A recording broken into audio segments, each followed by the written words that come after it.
Hampi express ರೈಲು ಹಳಿ ತಪ್ಪಿಸುವ ವಿಫಲ ಯತ್ನವನ್ನ ಮಾಡಲಾಗಿದೆ. ಚನ್ನಪಟ್ಟಣ ತಾಲೂಕಿನ ಒಂದಾರಗುಪ್ಪೆ ಬಳಿ ರೈಲು ಹಳಿ ತಪ್ಪಿಸುವಂತಹ ವಿಫಲ ಯತ್ನವಾಗಿದೆ. ಬೆಂಗಳೂರು ದಕ್ಷಿಣ ಜಿಲ್ಲೆಯ ಚನ್ನಪಟ್ಟಣ ತಾಲೂಕು ಹಳಿ ಮೇಲೆ ಕಬ್ಬಿಣದ ರಾಡ್ ಇಟ್ಟಿದ್ದಂತಹ ದುಷ್ಕರ್ಮಿಗಳು ಇಂಜಿನ್ಗೆ ಬಡಿದ ರಾಡ್ ಅರ್ಧದಲ್ಲೇ ನಿಂತಹ ರೈಲು ಮೈಸೂರಿನಿಂದ ಬೆಂಗಳೂರು ಕಡೆಗೆ ತೆರಳುತ್ತಾ ಇದ್ದಂತಹ ರೈಲಿನ ಹಳಿ ತಪ್ಪಿಸುವಂತಹ ಕೆಲಸ ಆಗಿದೆ. ಅರ್ಧ ಗಂಟೆಗೂ ಹೆಚ್ಚು ಕಾಲ ನಿಂತಿದ್ದಂತಹ ಹಂಪಿ ಎಕ್ಸ್‌ಪ್ರೆಸ್ ಬದಲಿ ಇಂಜಿನ್ ವ್ಯವಸ್ಥೆ ಮಾಡಿದ ರೈಲ್ವೆ ಇಲಾಖೆ ಪ್ರಯಾಣ ಮುಂದುವರಿಸಿದ ಹಂಪಿ ಎಕ್ಸ್‌ಪ್ರೆಸ್ ರೈಲು. ಆದರೆ ದೊಡ್ಡ ದುರಂತವೊಂದು ಇಲ್ಲಿ ತಪ್ಪಿದೆ.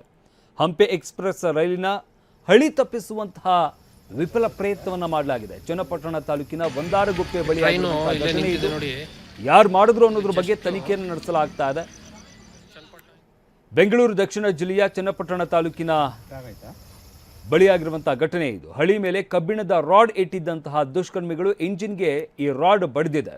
ಇನ್ನು ಅರ್ಧದಲ್ಲೇ ನಿಂತಹ ರೈಲು ಮೈಸೂರಿನಿಂದ ಬೆಂಗಳೂರು ಕಡೆಗೆ ತೆರಳುತ್ತಾ ಇದ್ದಂತಹ ರೈಲು ಅರ್ಧದಲ್ಲೇ ನಿಂತಿದೆ. ಅರ್ಧ ಗಂಟೆಗೂ ಹೆಚ್ಚು ಕಾಲ ಅಲ್ಲೇ ನಿಂತಿರುತ್ತೆ. ಬದಲಿ ಇಂಜಿನ್ ವ್ಯವಸ್ಥೆಯನ್ನು ಮಾಡ್ತಾರೆ ರೈಲ್ವೆ ಇಲಾಖೆ ಸಿಬ್ಬಂದಿ. ಅದಾದ ನಂತರ ಪ್ರಯಾಣವನ್ನು ಮುಂದುವರಿಸಿದೆ ರೈಲು. ಆದರೆ ಯಾರು ಈ ದುಷ್ಕೃತ್ಯವನ್ನು ಮಾಡಿದ್ರು ಅನ್ನೋದ್ರ ಬಗ್ಗೆ ತನಿಖೆಯನ್ನು ನಡೆಸಲಾಗ್ತಾ ಇದೆ. ಅದೃಷ್ಟವಶಾತ್ ಯಾವುದೇ ರೀತಿಯಾದಂತಹ ಅಪಾಯ ಆಗಿಲ್ಲ.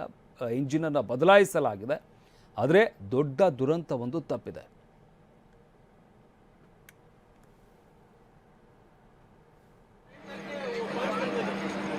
ಹೇಳಪ್ಪ